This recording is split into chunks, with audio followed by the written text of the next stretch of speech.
Katika hali ya marumbano na mkanganyiko, kumekuwa na mgogoro kati ya maafisa usafirishaji almaarufu bodaboda katika kituo cha Samora, kanda ya Mafiati, jijini Mbeya na serikali ya kata. Mgogoro huo umeibuka baada ya mtendaji wa kata kuwataka waondoke katika eneo la kijiwe lililopo karibu na shule ya sekondari Samora. Kwa majina Adeli Philo Nyoni, tuna kero zetu ambazo tunazipitia mara kwa mara.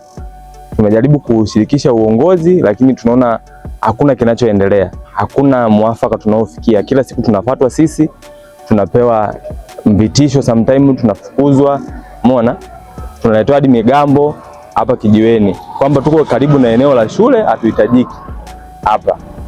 Lakini wakati huo hiki kijiwe ni cha muda mrefu, kimesajiliwa muda mrefu toka 2016 kiko, umeona? Na watu wamesoma hapo, wamemaliza, hakuna athari yote iliyotokea kutokana na hiki kijiwe. Lakini sisi leo tunafuatwa kila siku kwamba tunaleta madhara hapa. Tunafuatwa na mtendaji wa kata, tumefuatwa, umeona, na baadhi ya walimu huko ndani. Kile tujaribu kuuliza, hakuna chanzo ambacho kinaeleweka, umeona.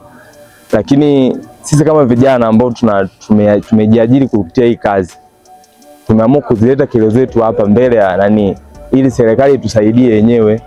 Kwa majina anaitwa Imani Musa, niko hapa Samora getini. Mimi hapa ni kijana ambaye nimeamua kujiajiri katika kazi ya bodaboda. Toka nimeingia kwenye hii kazi sio muda mrefu, tokana ni bado ni nyoka, bado ni mdogo. Lakini kupitia kazi hii hapa bodaboda, napitia vitu ambavyo kusema kweli mimi ambavyo vinafanya mpaka nikaja hapa hivi sio vitu vizuri kwangu. Kwanza naanzia na uongozi wangu. Sisi hapa tulisikia taarifa kwamba tu bana shule kama shule haitaki bodaboda hapa nje. Lakini tukamtuma si kama mwenyekiti wetu wa kijiwe kwenda kuuliza, je, kuna shida gani? Lakini majibu ya shule alivyosema, tupitia kiongozi wetu si mwenyekiti alisema kwamba mbona shule hajasema kama hatuhitaji bodaboda hapa nje. Sisi tukaona isi shida. Tukaomba si uongozi basi utafutie eneo ambalo litakuwa ni tuko mbali na pale getini shuleni. Wakasema tutafutie basi hapa hivi. Lakini tutafutie na hapa bado tunakutomba tena kama tuondoke. Jamani, serikali ama uongozi wa wilaya ya Mbeya, tumesikia kwamba sisi vijana bodaboda hatuhitajiki hapa. Tulikuwa tunaombeni tuambie kama tutahitajiki tutafanya kazi gani? Kwa majina naitwa Deogratus Kaiza, ni mwanachama wa kanda ya Mafiati, kijiwe hiki cha Samora, na ni katibu pia.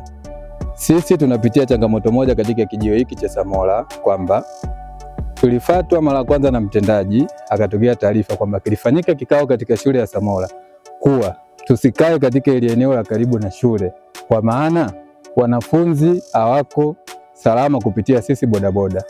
Tukasema sawa, hamna shida. Tukauona uongozi wetu wa kanda ya Mafiati ukatuambia kama ni hivyo hakuna shida, ngoja tuwasogeze pembeni kidogo. Wamekuja wametusogeza pembeni kidogo, tumeacha geti kule, tumesogea upande wa huku.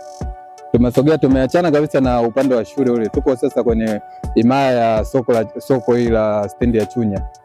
Lakini bado mtendaji ameendelea kutusumbua kwamba bado tuko karibu na eneo la shule na hatutakiwi kukaa katika eneo hili.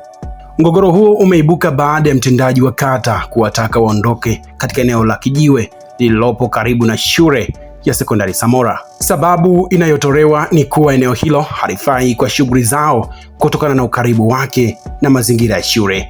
Hata hivyo, waendesha bodaboda wamepinga uamuzi huo, wakidai kuwa sababu zilizotolewa hazina mashiko. Aidha, wamehoji ni kwa nini wanaondolewa bila kupewa taarifa rasmi au maandishi ya barua yanayoeleza uamuzi huo. Mtazamaji wa Baharia TV, tutakuletea sehemu ya pili, nini ambacho kimeamuriwa katika kikao ambacho kinatarajiwa kukariwa hii leo na mkuu wa wilaya pamoja na maafisa wa usafirishaji wa bodaboda. Hii ni Baharia TV na mimi The Friday Mwangomare.